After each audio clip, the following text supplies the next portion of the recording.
Baru-baru ini kita dihebohkan pemberitaan di media sosial tentang kedatangan seorang warga negara asing berkebangsaan India bernama Asif Ali Bore yang datang ke Indonesia dengan maksud melamar gadis pujaan hatinya yang bernama Sari Pakirunisa yang sudah 1 tahun lebih pacaran, yang tinggal di Kabupaten Wajo. Untuk mengetahui lebih lanjut, kita simak penjelasan pengacara Saripah yang bernama Pangerang dan komentar netizen. Datang di Indonesia, melamar tengah malam, ditolak, kemudian seakan. Baik, Tabe, saya state dulu videomu, bos. Ini juga permintaannya para netizen kepada saya. Tolong dikomentari terkait teman pengacara kita yang dari Sengkang Wajo. Bos, pertama-tama ingin saya sampaikan kepadamu bahwa saya juga keluarga besar orang Wajo. Ibu kandungku itu adalah dari seorang pejuang besar yang ada di Wajo. Jadi, secara tidak langsung saya juga menjaga adat istiadat kita di Tanah Wajo. Walaupun saya lahirnya di kota Parepare. Dan saya juga sama dengan bosku. Saya juga banyak makan pendapatan yang ada di Jakarta sana. Jadi walaupun saya berkedudukan kantor pusat di Parepare, namun fisik saya selalu berada di Jakarta atau di Kalimantan untuk menangani beberapa perkara-perkara yang sama mungkin dengan bosku yang lakukan. Terkait bosku katakan bahwa Ali itu siapa sih orang di Wajo itu yang mau menerima orang yang melamar tengah malam.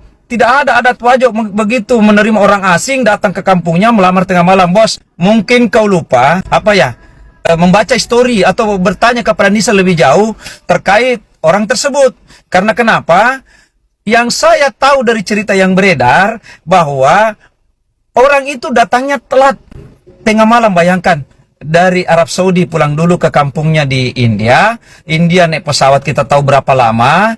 Terus sampai ke Jakarta transit. Jakarta dapat mobil charteran atau mobil sewa. Masuk lagi ke Wajo. Tepat kira-kira tengah malam dia sampai di sana dini hari. Kira-kira jam 1, jam 2. Terus kau biarkan dan terlantar.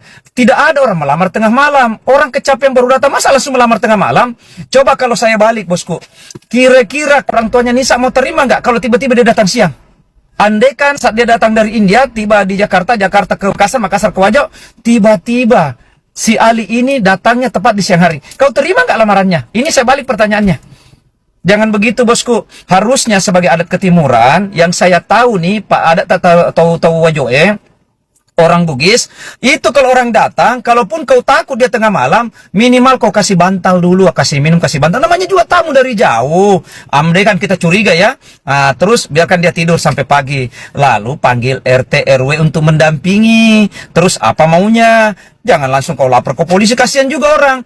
Di mana-mana bos yang namanya polisi, itu orang juga biasa salah paham. Ini bayangkan, Ali itu tidak tahu menau tentang kondisi situasi Indonesia. Tiba di kampungnya orang, terus situasinya, kondisinya seperti itu. Melihat rumahnya juga beda, jalan-jalan yang dilalui juga beda, orang-orangnya juga beda, bahasa juga tidak paham. Bayangkan kalau kita di kampungnya orang sendirian. Coba kalau bosku datang ke India sendirian mau melamar, tiba tengah malam di depan rumahnya orang, kira-kira kau mau bikin apa? Begitu. Sama juga kondisi Ali. Dia tidak tahu apa-apa.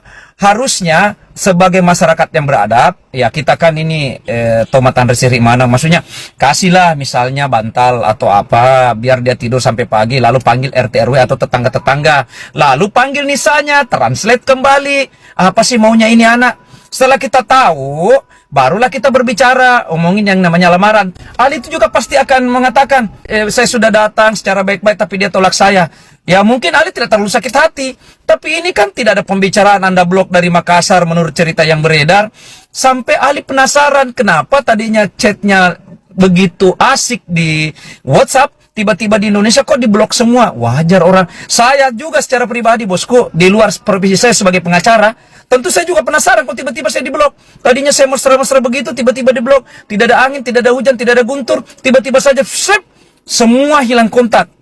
Ya, tentu saya pasti juga agak heran. Tentu saya juga bertanya-tanya. Sama dengan si Ali. Jadi wajar kalau si Ali dari India ini masih penasaran sampai sekarang. Saya sih maunya begini, bos. Kau kan lawyer di situ.